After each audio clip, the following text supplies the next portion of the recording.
Hello folks, welcome to OTD, also known as On the Deck, where you can get all the sports you need in 10 minutes. My name is Adam Arduna, this is my mom Gina. He's a journalist. She's the enthusiast. Oh, she's enthusiastic today. You know why? Why? Because it's National Signing Day and I'm going to bring my talents to K-State. All right, so the official word is that she's taking her talents to Manhattan, Kansas, to the Little Apple.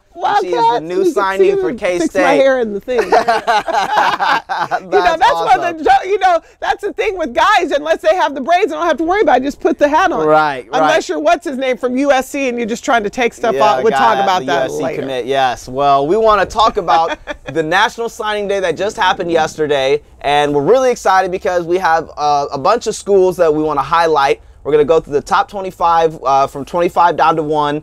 And how they fared out for this year, for 2017. And then we will talk about our two schools, K-State and Nebraska, at the end. But we will go through the rundown here and just, like I said, talk about some of the schools that maybe surprised us or didn't surprise us, and then we'll get into it. So perfect. Why don't you start us out here? All right, well, I'm going to start at 25. I'll go 25 to 11, and I'll let you hit the top 10. All right, let's do that. All right, okay. Well, coming in at 25 is Texas. Then 24 is Va Tech. 23, South Carolina, 22, Oregon, 21, Nebraska. Yeah. Number 19 is Notre Dame, 18 is Florida, 17 is Maryland, 16 is Miami, 15 is UCLA, 14 is Tennessee, 13 is Penn State, 12 is Clemson, and number 11 is the University of Stanford in Cali. Well, you know what? Good for them. All right, so from 10 on down to 1, we got Texas A&M, Auburn at 9, Oklahoma at 8, LSU at 7, Michigan at 6, Florida State at 5, USC at 4, Georgia at 3, Ohio State at 2, and surprise, surprise, Alabama at number 1. What? Clutch the pearls. Wow. Okay. Clutch the pearls. Alabama's number 1. What? Yes. That is not a surprise at all. No, it isn't. No reason, no need to clutch the pearls. No. Alabama has the top recruiting class. Okay, again. so let me ask you. Let's go into this. So out of the top 25 list, who was your number 1 surprise? Who was your biggest surprise school that either broke the top 25 or should have been in there or shouldn't be in there? Who was your number 1 in there that you think was a shocker? I have 2 surprises. One of them was Maryland. And where did they come in? Maryland came in at 17. Yeah. You're in the top 20. That means you got a better recruiting class, than Texas, than Oregon, than Nebraska, than Washington. You got a better recruiting class in Maryland than you got at Notre Dame and Florida. Right. That kind of surprised me. Sure. Just because I like Maryland, I get it. They're in the top, they're in the Big Ten. Yeah. I was just surprised by that. And then the other surprise, which I think you share this, is Georgia. Yeah. Coming in at number 3. I would have thought it'd have been Clemson up there. Sure. Yeah. Those were my 2 surprises. Everybody else, to me, these are usual suspects. Yeah. These are teams you expect to be up here on the top 25, somewhere on the top 25. Right. Well, honestly, for me, my 2 surprises, if there is one is UW, University of Washington. I kind of thought that they would be a little bit higher after the year that they had this year. Coming in at 20 is not bad at all. If you're in the top 25 period, that's what your goal is. And then, as you alluded to, Georgia for me. Not that Georgia's not capable of getting a top 5 recruiting class. They are a great program. They can bring in those types of athletes, but they didn't have a great year last year, and they're still kind of in transition. Yeah, fired your coach a couple of years ago. Yeah, and so again, it's not that they don't have the facilities or the type of personnel to bring in a top 3 or 5 recruiting class, but I just kind of felt like they're closer to, in my mind, maybe to a top 10 or 12 range, not so much top 5 range. But good congratulations to them. So I think that's great. It's no slight to Georgia. Well, I have one more, and I don't know if this is a surprise or not, but Oregon coming in at 22, cracking the top 25 in terms of getting a big, good-sized recruiting class.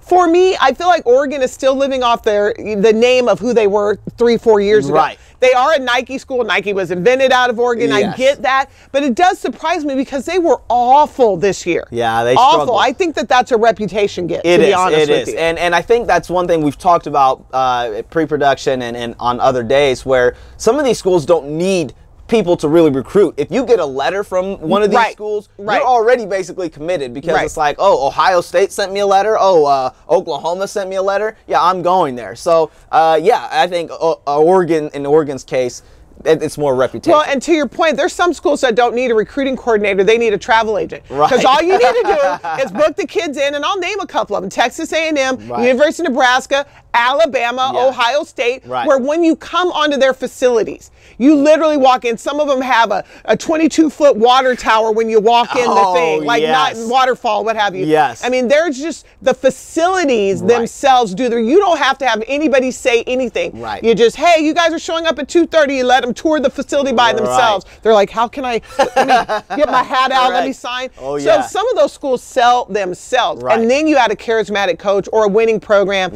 or whatever, or the recruiters who got slick Rick, recruiters. Exactly, which is what we talked about in the summertime when it comes to these satellite camps or whatever, which the NCAA is dealing with that. And just another side note, if your team is not on this top 25 list, there's nothing to fret about. There's nothing to be upset about. Yes, you want your team to be mentioned on the list, but at the end of the day, it's about your players and your coaches executing and being prepared for Saturday and being able to play as one and win games. You just want to win. There are so many teams that win a lot that don't have any of these blue chip athletes. Just going to say. And so, speaking of blue chip athletes, let's go ahead and break down this top 6 here, because this is very interesting to me. A lot of people are happy to get anywhere from 15 to 17 kids committed and signed. They're like, hey, these are our best guys that we went after. This list right here from Michigan, Florida State, USC, Georgia, Ohio State, and Alabama all have 20-plus signees and commits to their schools. Michigan almost has 30. They got 29 signees yesterday. 29. That's a full offense, a full defense, and almost a full special teams. I mean, signed on yesterday. Is ridiculous. Ridiculous. And so, Alabama 26, Georgia 26, USC 24. I mean, that is crazy. Commits just yesterday. Yes. So and stars all over the place. 5 stars, 4.1 star. Exactly. Kids they went after who said yesterday, I'm coming there. But you know what? To your point, though, there are schools that aren't on this list. Like I'll call them out. Iowa.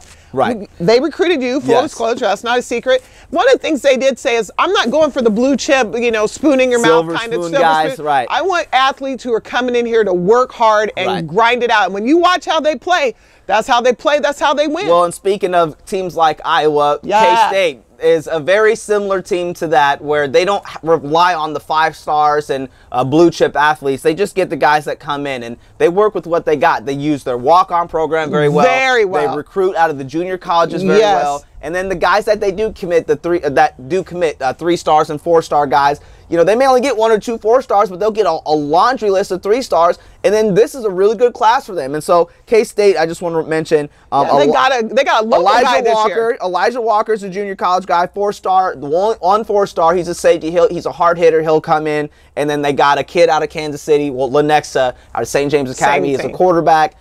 His last name is Wheeler.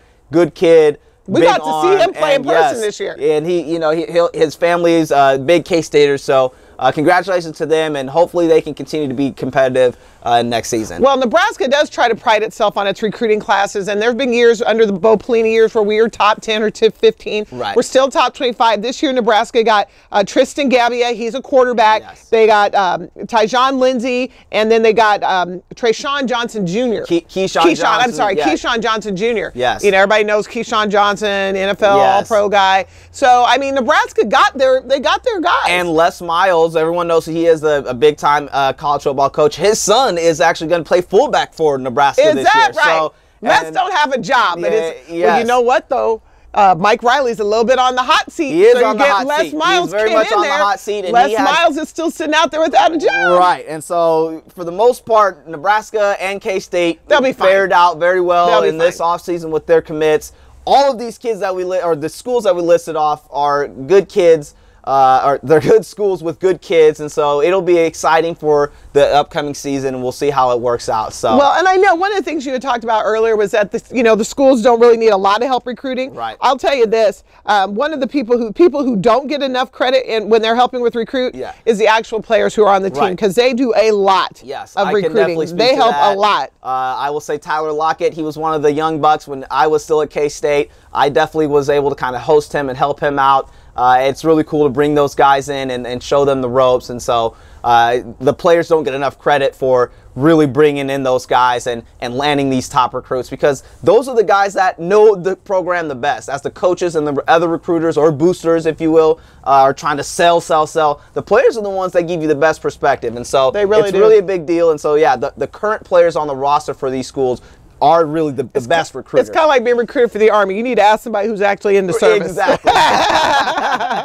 Well, we just want to say, please continue to follow us on all of our social media. We are all on Twitter. We are on YouTube. Type in my name, Adam Orduna. Type in OTD_ on the deck for our Twitter handle. She is JRepass_OTD. And type in OTD in Facebook. We are revitalizing everything within social media. Oh, yeah. Check us out. Check us out. Like our page on Facebook. Subscribe to our YouTube channel. Let me take off 5 shirts to put all of our stuff on there. Exactly. I'm calling you out, USC. We wanted to say we appreciate your time and